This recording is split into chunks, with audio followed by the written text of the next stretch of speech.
Örgümü Dediniz kanalımdan dünyadaki tüm dostlara selamlar, sevgiler, saygılar. Örgümü Dediniz kanalıma hepiniz hoş geldiniz. Bu videomda sizlere görmüş olduğunuz bu güzel motif çalışmasının nasıl yapıldığını anlatmak ve paylaşmak istiyorum. Umarım sever ve beğenirsiniz. Beğeni ve yorumlarınızı videomun alt kısmında yapabilirsiniz. Ayrıca paylaşımda bulunarak daha çok kişilere ulaşımını sağlayabilirsiniz arkadaşlarım. Motifimi yaparken Alize Cotton Gold'un şöyle bir rengini ve şu rengini, iki rengini kullanarak yaptım. Tığ numaram 3 milim oldu. Dilediğiniz her türlü ipi kullanabilirsiniz arkadaşlarım. Evet, hemen modelimizin yapımına geçelim hep birlikte. Motifimizi bütün motifle yapılabilecek örgü projelerinde bir battaniye çalışması, bir kırlent çalışması, bir çanta yapımı hepsinde kullanabilirsiniz arkadaşlar. Şu şekilde alıyorum. Şöyle bir tane zincir çektim ve şu şekilde dönüyorum ve aldım. Bir tane ikili trabzan yapıyorum. 2 tane zincir çekiyorum. Tekrar bir tane ikili trabzan yapıyorum. 2 zincir çektim. Tekrar bir tane daha ikili trabzan yapıyorum. 2 zincir. 4 defa tekrarlıyoruz bu işlemi. Bakın 1, 2, 3 birleştiriyorum. Üzerine 1 aldım. 4 tane oldu burası. Hemen buradan üst tepe noktasından giriş yapıyorum. Şöyle giriş yapalım. Bu fazla ipimizi de alttan alıyorum. Buraya aralardaki yerlerimiz daha düzgün dursun diye buraya ikili trabzan şeklinde çıkıyorum arkadaşlar. Diğer rengimi bağladıktan sonra şu şekilde dönüyorum ve şöyle alıp bir tane ikili trabzanımı yapıyorum. Üzerine bir alıyorum. Hemen buraya diğer ipimle birlikte alarak bir yarım trabzan yapıyorum önce. Sonra diğer renk ipimi alıyorum. Şöyle onunla tamamlıyorum trabzanımı ve şu ortada yapmış olduğumuz bir tane ikili trabzanımızın belinden giriş yaparak önce bir yarım trabzan yapıyoruz. Sonra diğer renk ipimizi alıyoruz ve şu şekilde köşeye geçip 1 2 tane ikili trabzan yapıyoruz. 2 zincir çektik. Tekrar 2 tane daha ikili trabzanımızı yapıyoruz buraya.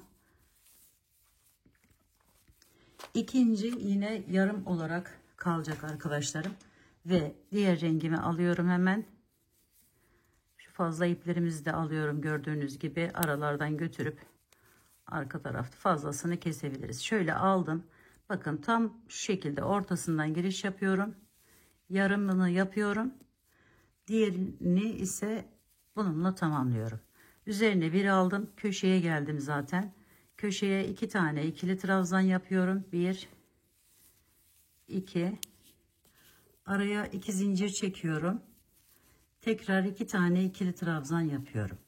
1 2 ikinciyi yarım bıraktım.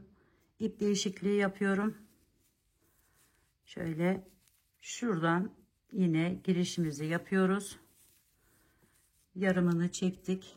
Yarımını tekrar diğeriyle tamamlayıp diğer köşemize geçiyoruz. 1 2 2 zincir, tekrar 1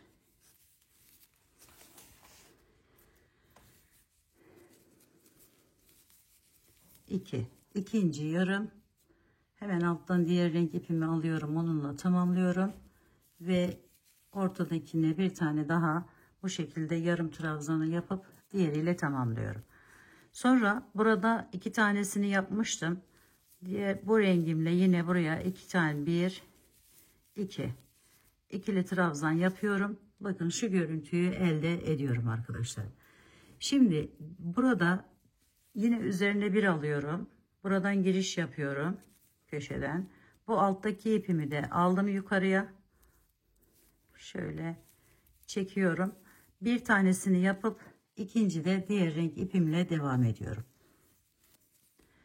Şimdi bu ipimiz burada kalıyor arkadaşlarım. Biraz yükseliyorum yine. Şöyle aldım.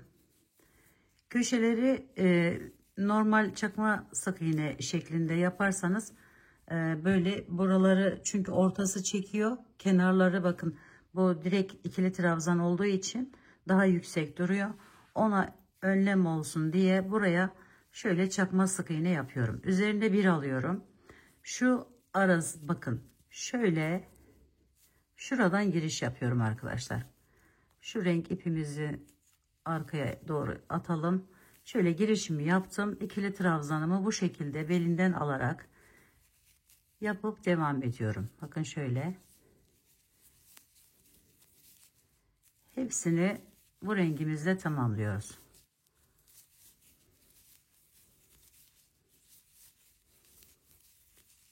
Şimdi bakın bunun boyu biraz kısa oluyor. Buraya ikili trabzan yaptığımız zaman şunu demek istiyorum. Bakın biraz daha yüksek oluyor. Ondan dolayı ya biraz sıkı yapın. En güzeli şöyle çakma sık iğne yapmak arkadaşlar. 2 tane çakma sık iğne yaptım. 2 zincir çektim. Sonra tekrar 2 tane çakma sık iğne yapıyorum. Sonra üzerine bir aldım. Bakın buradan giriş yapıyorum. Yine hepsinin şöyle bilenden alarak devam ediyoruz.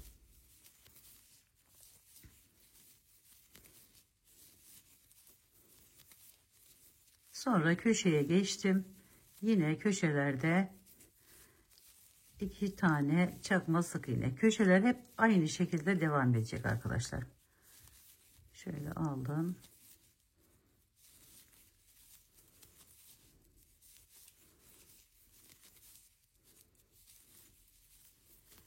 Ben bunda bunu tasarlarken normal buraları ikili trabzan yapmıştım. Şimdi normal buhar ütüsü yaparken bu fikir aklıma geldi arkadaşlar. O yüzden sizlere de bu şekilde göstermek istiyorum. Bakın şöyle hemen 2 tane yaptık. 2 zincirimizi çektik. Tekrar devam ediyoruz.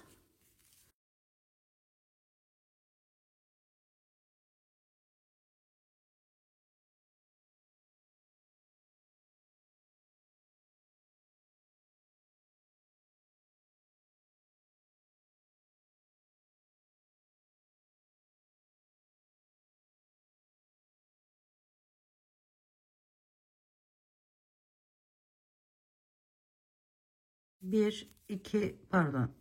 Üzerine bir alıyorum. Köşesinden şöyle hemen girişimi yapıyorum. Arkadan bu ipimi de yukarıya doğru çektim ve buraya bir tane ikili trabzan yapıyorum. Sonra yine üzerine bir alıp bir,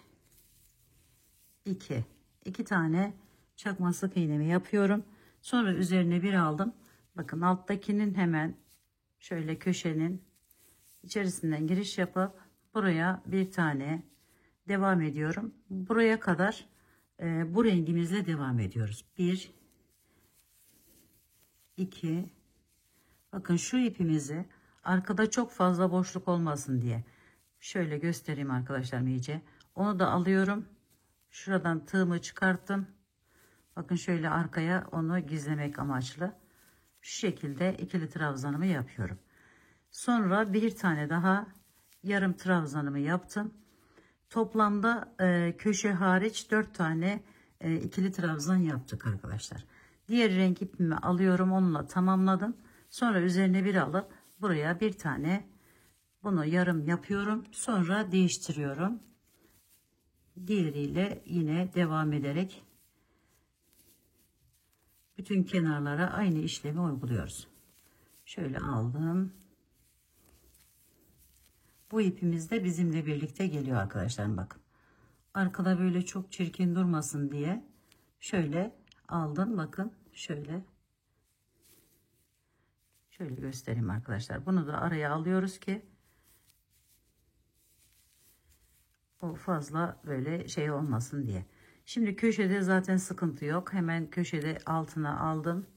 1 2, sonra 2 zincir çektim. Tekrar 2 tane daha çakma sık iğne yapıyorum. Sonra normal ikili trabzanlar yaparak devam ediyorum. 1 yaptım, 2 yaptım, Üçüncü de bakın yine bunu alıyorum ve şu şekilde yaparak ikili trabzanımı yapıyorum. Sonra hemen yanındakine geçiyorum. Yarım bıraktım. Bunu aldım. Bununla bir tane yarım yaptım. Şöyle bir görüntü arkadaşlar. Bakın burada olacak, burada olacak. Dört köşesine de kenarına da aynı işlemi uyguluyoruz. Evet, şimdi bununla devam edelim. 2 tane yaptım. Üçüncü de bakın bu ipi yine aynı şekilde alıyorum. Aradan saklamak amaçlı. Sonra köşeye geçtim. 2 tane çakma sık iğnemi yapıyorum. 1 2 zincir bir çektim. Tekrar 2 tane daha yapıyorum. Sonra buradan devam ediyorum. 1 yaptım. Normal 2. Üçüncü de onu yine şöyle alıp devam ediyorum. Dördüncüyü yarım bıraktım. Bu ipimle tamamlayıp bunu yarım yapıp diğer ipimizle tamamlıyoruz. Evet, bu şekilde devam edelim.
Evet, bu sırada da aynı şekilde üzerine bir alıyorum.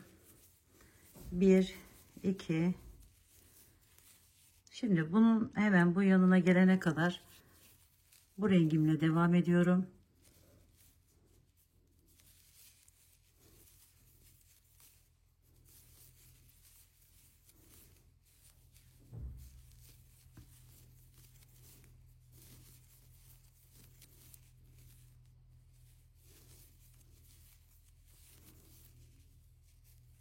Şimdi ip değişikliği yapacağız.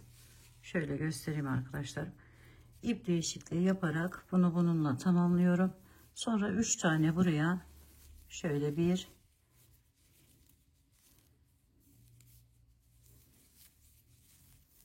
2 3. Üçüncüyü yine yarım bırakıp diğer rengimize geçiyoruz. Sonra yine belinden alarak ikili trabzanlarımızı yapıyoruz.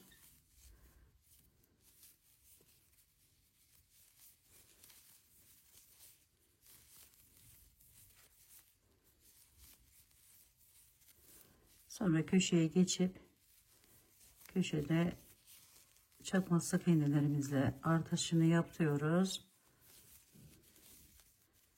ve diğer kenara geçiyoruz arkadaşlar.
Evet, bu şekilde devam edelim.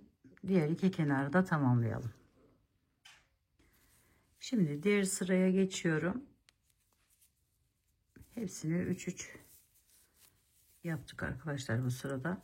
Şimdi bakın şöyle bir görüntü elde ettik. Diğer renk ipimi alıyorum. Şurayı başlıyoruz. Şu kısmına şöyle aldım. Yine bunun üzerine bir alıp yine buraya 2 tane çakma sık iğnemi yapıyorum arkadaşlar. Öncelikle ikinciyi tamamlarken bu renk ipimle alıp tamamlıyorum. Sonra üzerine bir alıyorum. Buradan giriş yapıyorum şu şekilde. Diğer renk ipimle.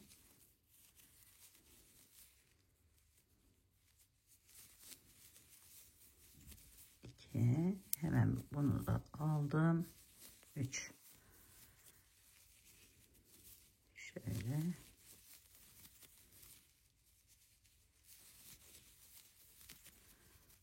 Buraya bir kalan yere gelince şöyle burada yarım trabzan yapıyorum. 2 4 6 tane bu aradaki boşluğu bu rengimle yaptıktan sonra bu ipime geçiyorum. Şöyle üzerine bir aldım. Bakın şuradan giriş yapıp 1 2 tanesini bununla yapıyorum. Bir aldım üzerine, hemen bu boşluğa bir tane ortaya bu rengimle devam ediyorum. Sonra değiştiriyorum tekrar. Yine birinci bu 1 2, ikinci de yine renk değişikliği yapıyoruz ve diğerlerine bu rengimizle devam ediyoruz.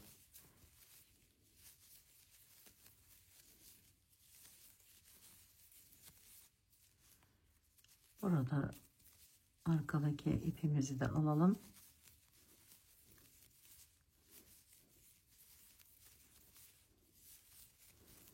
Şimdi bunu yaptıktan sonra renk değişikliği yapıyorum. Şöyle ve bu rengimle köşemi tamamlıyorum. 2 zincir çektim. Tekrar 1 2, ikinciyi diğeriyle tamamlıyorum.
Bakın şu şekilde bir görüntü elde ediyoruz arkadaşlarım.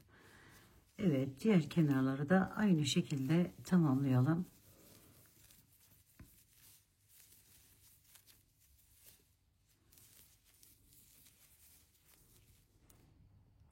Evet, şu şekilde tamamladıktan sonra şimdi burada diğer rengime geçiyorum arkadaşlarım. Şöyle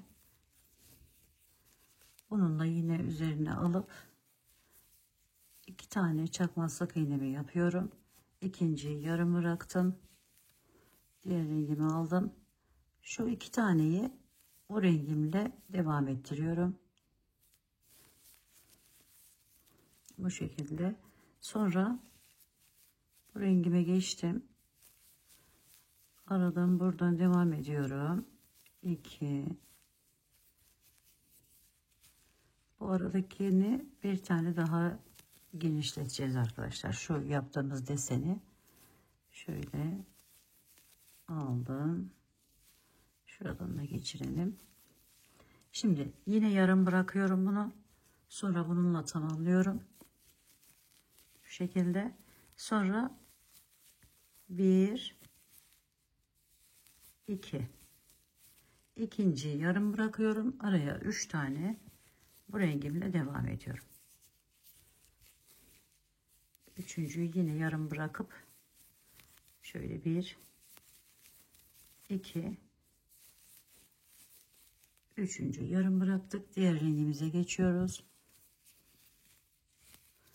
Ve bu rengimizle 2 tane daha oraya ikili trabzan yapıyoruz. Sonra bu rengime geçiyorum. Ve onunla aradakileri tamamlıyorum.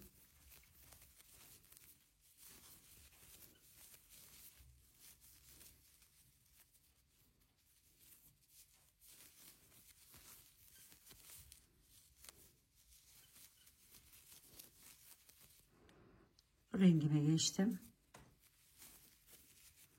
Bu köşe 2'nin üzerine 2 tane ikili trabzanımı yapıyorum. 1 ikinciyi yarım bıraktım. Köşeyi bu rengimle yapıyorum.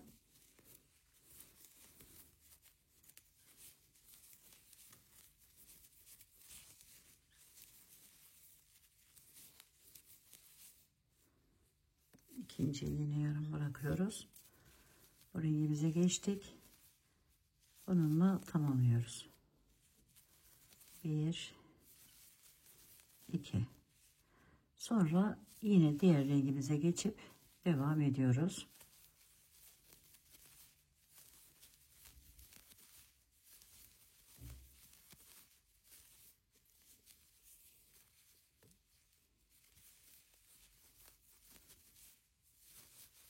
Buraya geldim.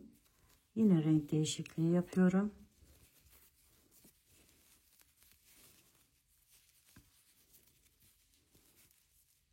Ve bir tane buraya, bir tane de buraya yaptıktan sonra renk değişikliğimi yapıyorum. 3 tane araya bu rengimle ikili trabzanlarımı yapıyorum. 1 2 3 üçüncüyü yarım bırakıp diğer rengimizi alıp onunla 2 tane, biri normal, birini yarım bıraktık. Bu rengimizi aldık ve onunla tamamlıyoruz.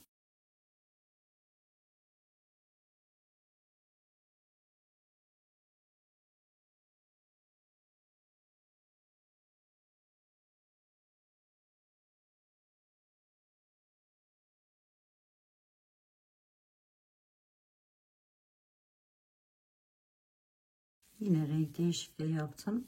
O ikisini o rengimle yaptıktan sonra köşeye geçip aynı şekilde devam ettiriyorum.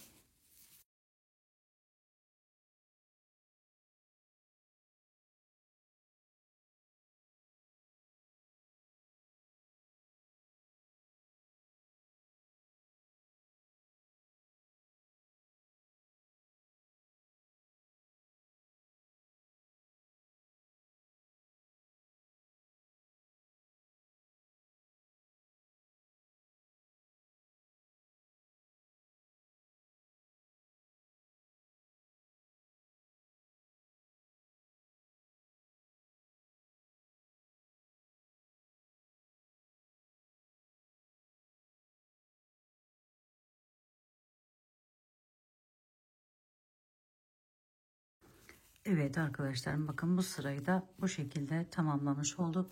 Şimdi burada renk değişikliği yapacağım. Şöyle bu ipimi alıyorum. Onunla tamamladım. Üzerine bir aldım. Hemen buraya 1 2 sonra üzerine bir alıyorum. Aradaki bu köşedeki yerlerime bu rengimle devam ediyorum. Bunları ikili trabzan yapacağız arkadaşlar. Şöyle aldım.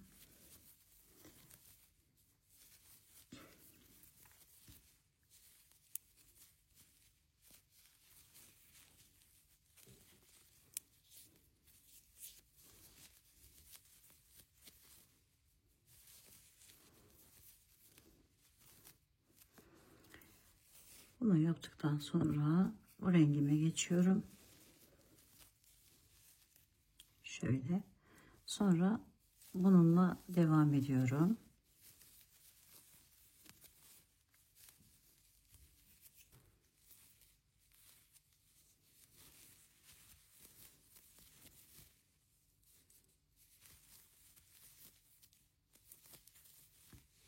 Şimdi buradaki rengimi de bu rengime çeviriyorum. Bir tane yarım trabzandan sonra diğer rengimi alıp iki tane buraya şöyle bir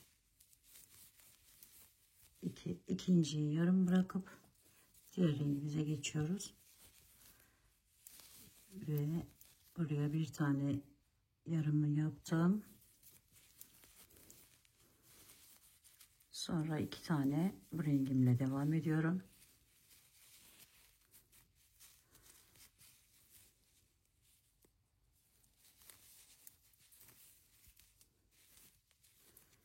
İkinciyi yine yarım bırakıyorum.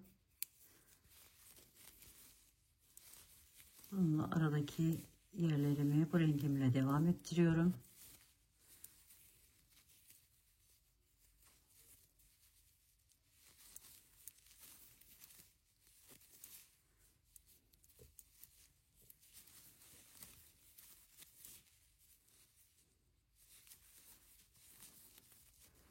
Şimdi diğer rengimize geçiyoruz.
Evet arkadaşlar, bakın şöyle bir görüntü elde ediyoruz.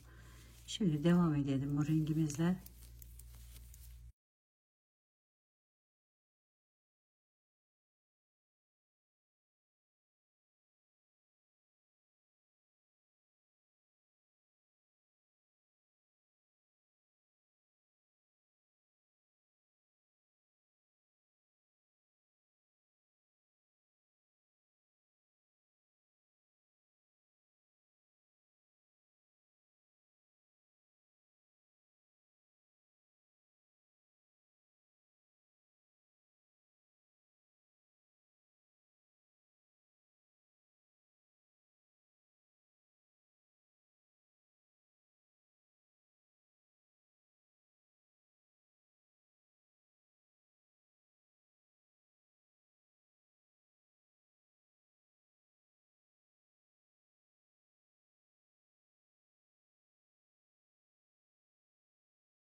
Evet, şöyle bir görüntü elde ettik. Şimdi aynı şekilde devam edelim arkadaşlar. Şimdi bakın şöyle oldu. Hemen renk değişikliği yapıyorum.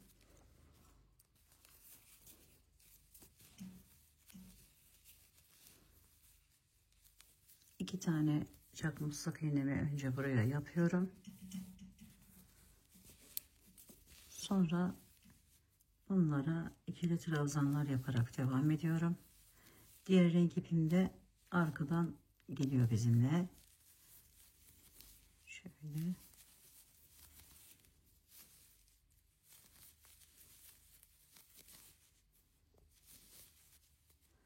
Burada getirelim.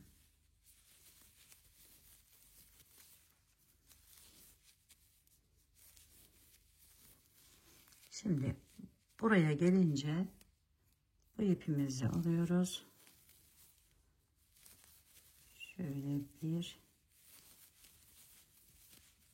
2 3 tane, pardon 2 tane bu rengimizle devam ediyoruz. 2 tane yaptıktan sonra diğer renk ipimi alıyorum.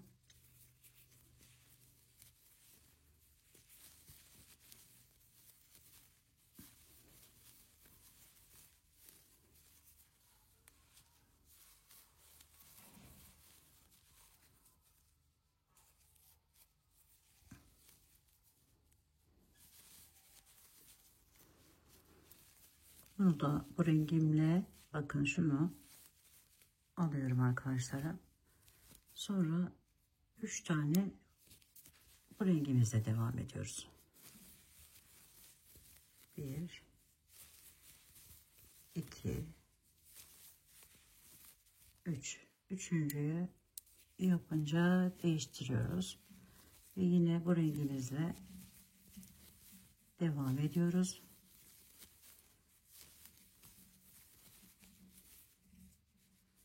Dört tane. Dördüncüye geldiğimizde tamamlıyoruz bu rengimizle ve oraya 1 2 2 tane bu rengimizle yaptıktan sonra diğer rengimizi alıyoruz ve onunla diğerlerini tamamlıyoruz.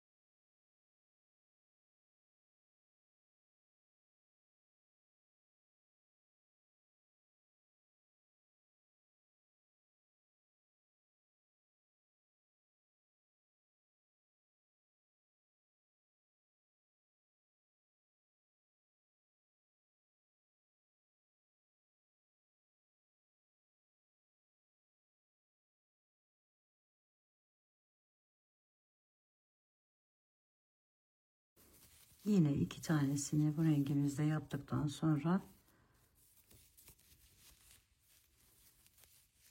hemen diğer rengimizi alıp onunla devam ettiriyorum.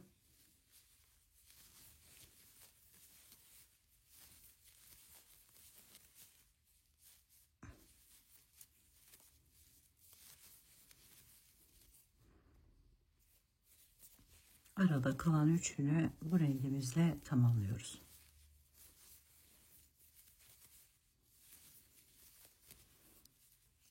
Hemen ip değişikliği yapıp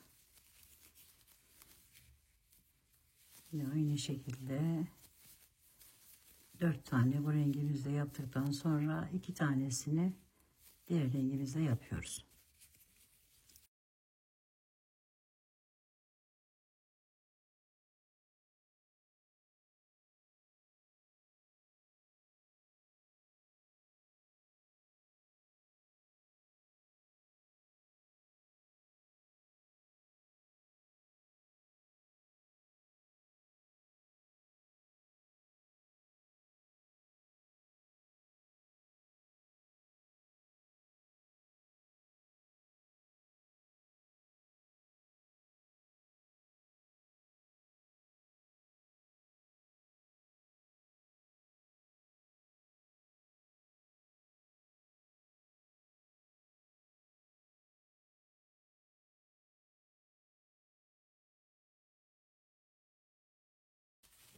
Evet, bakın şöyle bir görüntü elde ediyoruz arkadaşlarım. Bu arada bakın şu orta kısmı da ayrı bir çiçekmiş gibi duruyor. Şöyle. Evet, şimdi diğer kenarları da aynı şekilde tamamlayalım arkadaşlar.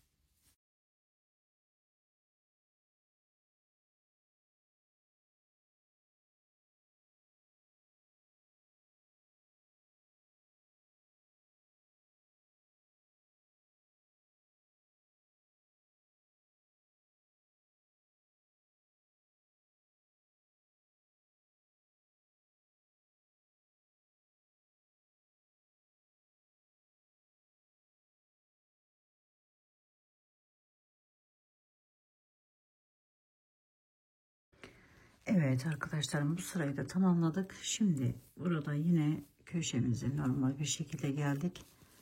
Hemen iki tane bu rengimizde, bir ikinciyi diğer rengime alıyorum. 3 tane bu rengimle devam ediyorum. 1 2 ve 3. Şöyle üçüncü de yine renk değişikliği yapıyoruz. Ve bu rengimizle devam ediyoruz.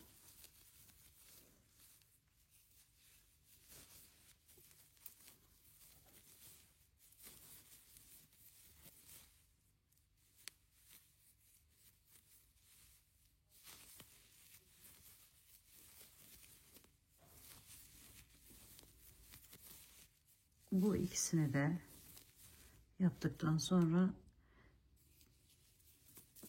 bu rengimizde iki tane daha ilerliyoruz arkadaşlar. Şöyle 1 2. İkinci de değişiklik yapıyoruz.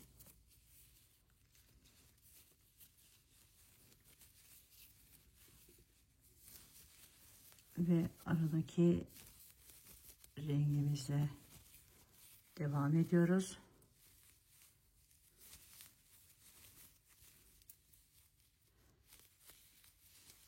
Şimdi burada 3 tane vardı. Birini daha alıyorum. Şöyle. Sonra renk değişikliği yapıyorum. Bu bir tanesini burada bu rengimle tamamlıyorum. Sonra diğer rengimle yine aynı şekilde devam ediyorum. Şöyle.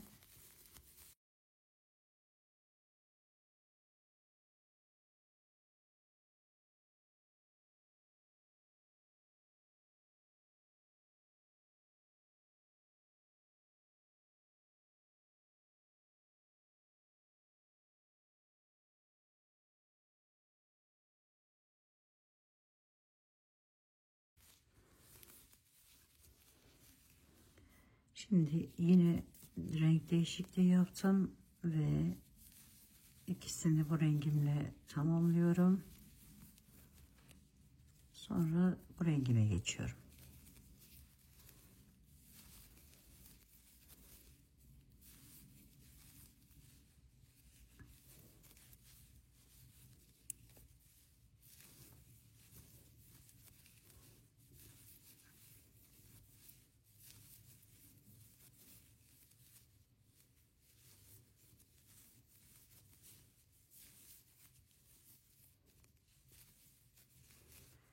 Şimdi arkadaşlarım, bu üçünü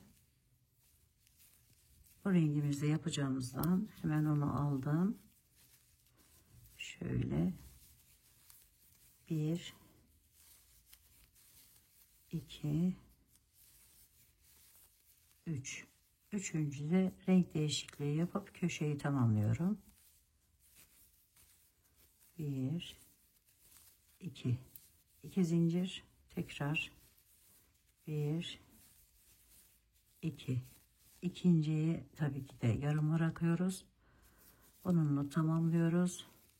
Sonra 3 tane bu rengimizle ikili trabzan yapıyoruz. 1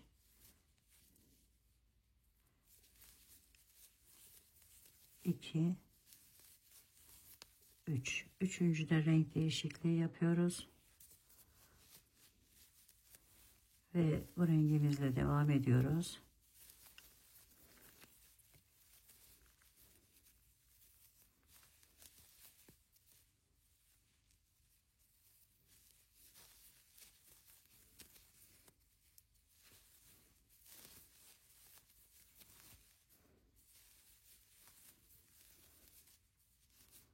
Bu renklerimizi de bu rengimizle tamamladıktan sonra renk değişikliği yapıyoruz. 2 tane, biri yaptık, ikinciyi yarım bırakıyoruz ve tekrar diğer rengimize geçiyoruz. Burada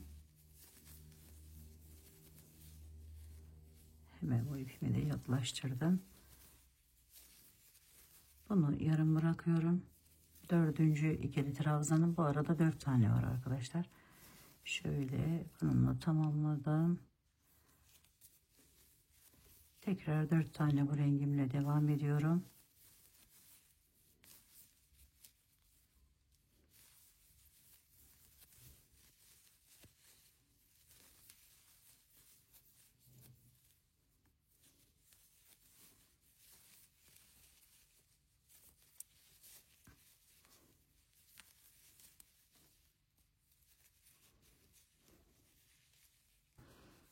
Evet, dördüncüyü yine yarım bırakıp diğer ipimizle tamamlıyoruz ve 2 tane yanına o rengimizle ikili trabzanımızı yapıyoruz. İkinciyi yarım bıraktık. Bu rengimizi aldık ve bununla devam ediyoruz. Son 3'e kadar şöyle bir alalım arkadan.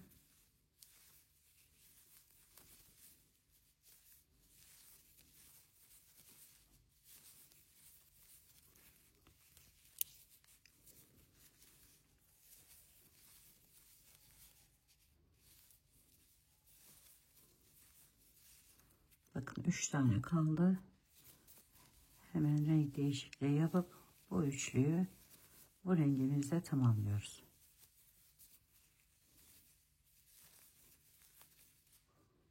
Sonra diğer rengimizi alıp köşeyi tamamlayıp aynı şekilde diğer kenarları da tamamlıyoruz arkadaşlar. Şöyle oldu bakın görüntümüz. Şimdi bu iki kenarda tamamlayalım bu şekilde. Evet bakın şimdi şu şekle geldi. Burada yine köşeye geldik. Üzerine bir aldık. Girişimizi yaptık. Alttaki ipimizi de yukarıya alalım. Yine bu rengimizle devam edeceğimiz için şöyle aldım. Hemen 1 2 sonra bu ikiyi de aynı şekilde 2 tane ikili trabzanla yapıyorum arkadaşlar. İkinci de renk değişikliği yapıp şöyle alttan alalım.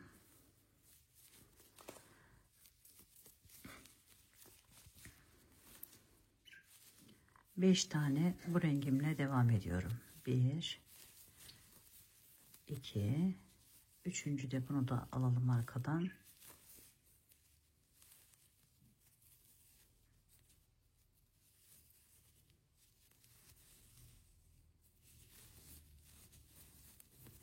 Üç 4 ve 5. Beşinciyi yarım bıraktım. Sonra pardon 6 tane burada ilerliyoruz. 5 ve 6. 6.'yı yarım bıraktık. Bu rengimize geçiyoruz. Sonra bu rengimizle devam ediyoruz. 1 2 üçüncü de tekrar aradan alıyorum.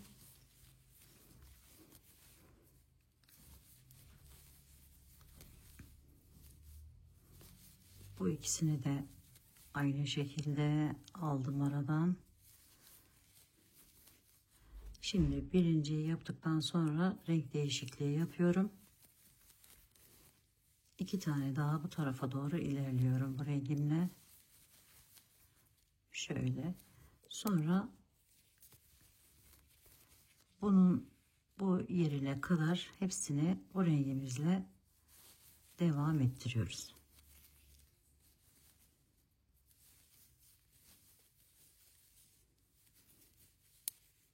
Arada bir tane yerimiz vardı. Onu da hemen bu rengimize çevirdik. 2 tane buradan devam ettik ve bu rengimizi alıyoruz. 2 taneyi buraya yapıyoruz. 1 2 sonra yine renk değişikliği yapıyoruz ve bununla devam ediyoruz. Buraya yine şöyle 3 kalan yere kadar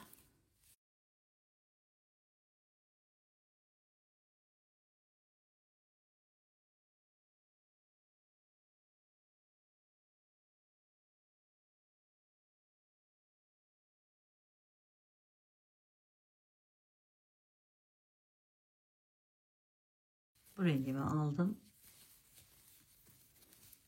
Toplamda 6 tane bu rengimle devam ediyorum. Bu kısımları da birleştiği zaman değişik bir görüntü elde edeceğiz arkadaşlar. Şöyle geldik. Şimdi yine renk değişikliği yapıyoruz. 1 2 sonra köşeye geçiyoruz. 2 zincirimizi çektik. Tekrar aynı burada yaptığımız gibi devam ediyoruz. Ve diğer kenarları da tamamlıyoruz arkadaşlar. Evet arkadaşlar, şimdi son sıraya geldik. Son sırada yine bu rengimize devam ediyoruz. Şöyle aldım. 1 2 sonra yine bu köşedeki yerimizden devam ettik.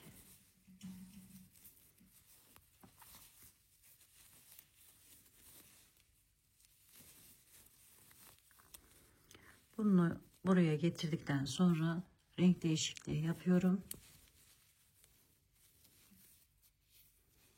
Ve 3 tanesini 1 2 üçüncü de renk değişikliği yapıyorum. Diğer yere, yani buraya gelene kadar hepsini bu rengimizle tamamlıyoruz. Şöyle göstereyim. Aldım bunu. Buradan başlıyorum.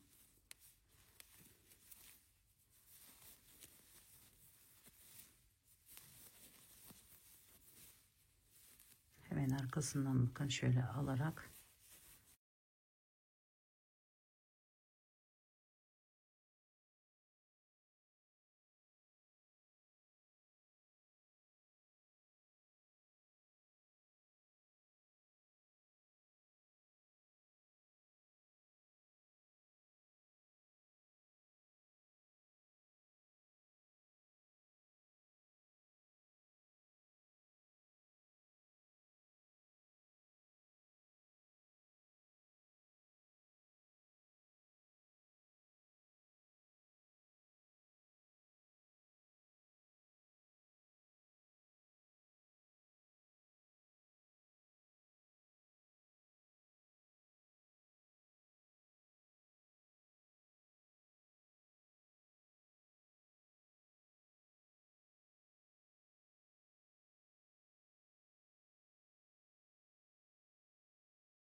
3 tanesini yine bu rengimle yapıyorum.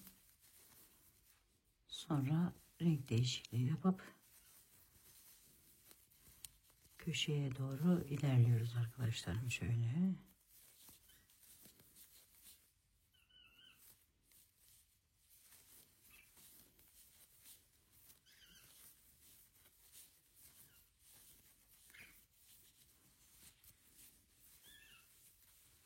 Aynı şekilde diğer kenarları da tamamlıyoruz ve motifimizi tamamlamış oluyoruz arkadaşlar. Evet arkadaşlar, bu şekilde tamamlayacağız dedim. Şimdi biraz da birleştirme yerine son kenarımız burası. Şöyle bir tane zincirimi çektim. Diğer motifimi alıyorum. Biraz da birleştirmeden bahsetmek istiyorum. Bir iki zincirimi çektim.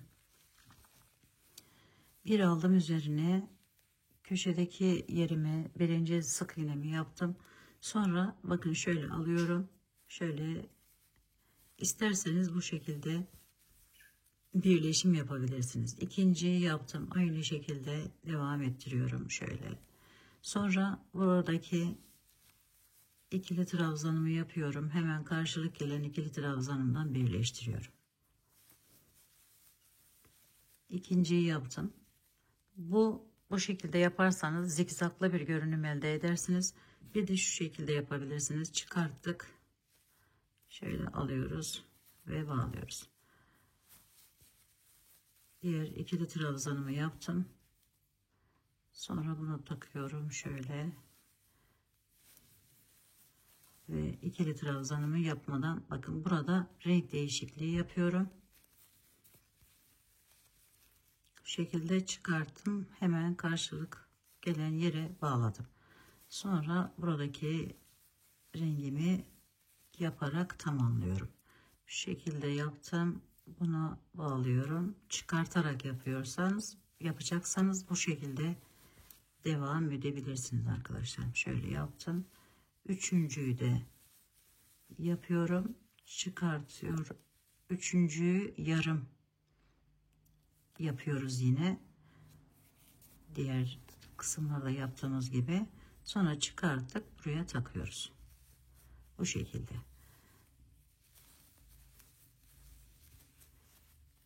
Çıkarttığınız zaman bakın şöyle bir çizgi gibi duruyor. Eğer çıkartmazsanız da zikzaklı bir görünüme sahip oluyor arkadaşlar. Bu da bakın şöyle dalgalanmalar oluyor. Buhar ütüsü, özellikle böyle alize koton gold tarzı bir ip kullanıyorsanız hafif buhar ütüsü yaparak elinizle şöyle düzelterek böyle güzel bir motif çalışmasını tamamlamış oluyorsunuz arkadaşlar. Evet, umarım sevmiş ve beğenmişsinizdir. Yapacak olan arkadaşlarıma şimdiden kolaylıklar diliyorum. Örgümü dediğiniz kanalıma abone olmayı, beğenmeyi, yorum yapmayı, paylaşımda bulunmayı unutmazsanız çok mutlu olurum. Bir dahaki en farklı, en değişik örgü model, teknik ve tasarımlarında görüşmek üzere. Hoşça kalın, sağlıkla kalın, Allah'a emanet olun arkadaşlar.